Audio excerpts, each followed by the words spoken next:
fait suite au cri de détresse des vendeurs des marchés Gbagbanou et Missebo. Une opération de déguerpissement avait en effet commencé le 5 mai dernier. Une opération encore en cours et qui a permis d'assainir le long de la berge lagunaire de Cotonou les quartiers Gbagbanou, Missebo, Dedokbo, Aboki-Kodji et Khoulakodji. La démolition des baraques, des hangars et quelques autres bâtiments en matériaux définitifs a suscité une certaine polémique et entraîné des cris de détresse des vendeurs des marchés de Gbagbanou et de Missebo.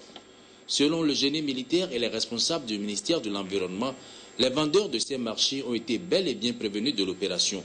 Des marquages ont été même faits sur les constructions à démolir et mieux, des séances de travail se sont tenues avec la Sogema. On s'était entendu sur les 25 mètres après la berge. Là, ils ont dépassé la limite pour aller jusque là-bas. Et ce qui est pire, ils n'ont pas vraiment, c'est-à-dire ils ont agi comme un animal. Parce que là, ils ont déguerpi les marchandises, les baraques, tout ensemble. Le débat par rapport à la Sogema, c'est jusqu'à quel niveau on doit déguerpir les gens.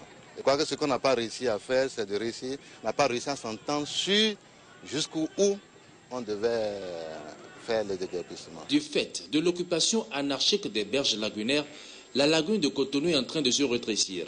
Les zones concernées par les démolitions, il faut le reconnaître aussi, étaient réputées insalubres et servaient de nid à toutes sortes d'activités illicites, d'où la nécessité d'assainir ces berges et d'y ériger des infrastructures modernes. L'ambition du gouvernement, c'est de mettre vraiment une route magnifique juste à l'ancien pont et de mettre des infrastructures ludiques, ports de plaisance, des bâtiments pour habiter, des hôtels et puis de l'administration. C'est ce que le gouvernement a envie de faire. Il faut que Sogema, surtout le ministère de la décentralisation, puisse apaiser ces gens et que ça sert pour trouver une solution pour réinstaller les gens qu'on a dégagés d'ici. On a des solutions, il faut qu'on s'asseye pour le faire, mais il ne faut pas que les gens bloquent l'avancement des travaux, sinon vraiment, ce serait très préjudiciable pour la vision que vous avez, monsieur le Président, pour notre pays, pour la ville de Cotonou.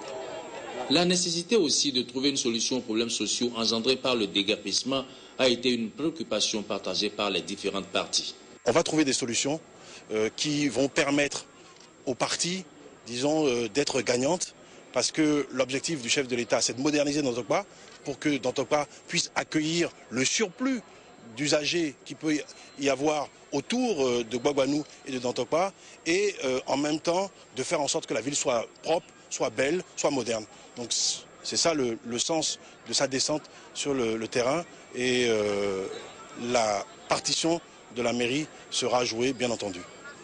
Le président Boni Yayi n'est pas resté insensible aux cris de détresse des vendeurs. Il a été donc retenu la mise en place d'un comité. Il s'agira pour ce comité de se pencher sur les conséquences sociales causées par l'opération de déguerpissement et ce sera aussi l'occasion de définir les limites réelles des marchés.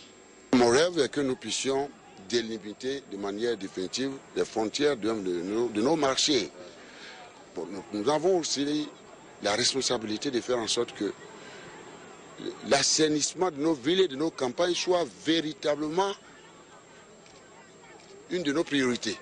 C'est que nous sommes en train de parler de Cotonou, nous parlerons, disons, des autres villes ou des campagnes de notre pays. Vous voyez, ma décision, c'est que nous puissions, si vous constatez, vous prenez des institutions comme la BOAD, la BIDC, la BAD, eh bien, je me débrouille pour que, à chaque conseil d'administration de ces institutions, eh bien, une localité du Bénin fasse l'objet d'attention particulière de ces institutions-là, par l'octroi d'un financement allant dans le sens de l'assainissement.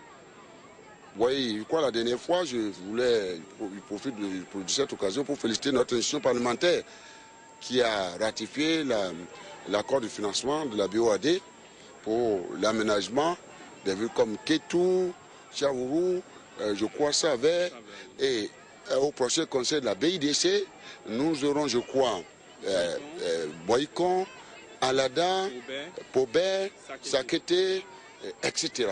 Donc, au fur et à mesure que nous allons progresser, il faut absolument que nous excellions dans le sens de l'assainissement de nos villes et de nos campagnes. Qui plus seul, nous sommes dans notre capitale économique. Donc, nous devons mettre de l'ordre. Bon, maintenant, la question, mes chers mamans, vous avez attiré mon attention sur le fait que les gens soient allés au-delà des limites. Nous allons régler ce problème une fois pour toutes. Nous n'allons pas vous oublier. Ce comité va travailler hein, parce que nous devons humaniser tout ce que nous faisons dans la ville. J'ai souvent parlé de partage, dont vous ne serez pas oubliés. Nous allons trouver une solution. Et je voudrais vous demander vraiment de transmettre ce message à mes chères mamans, mes chères sœurs et mes chers frères qui aujourd'hui certainement sont dans la détresse. Et nous allons régler ça le plus rapidement que possible. Et beaucoup de courage surtout. Et mon arrivée ici traduit, si besoin en était, encore de l'attention particulière que j'accorde à toutes les Béninoises et à tous les Béninois, et surtout à leurs conditions de vie.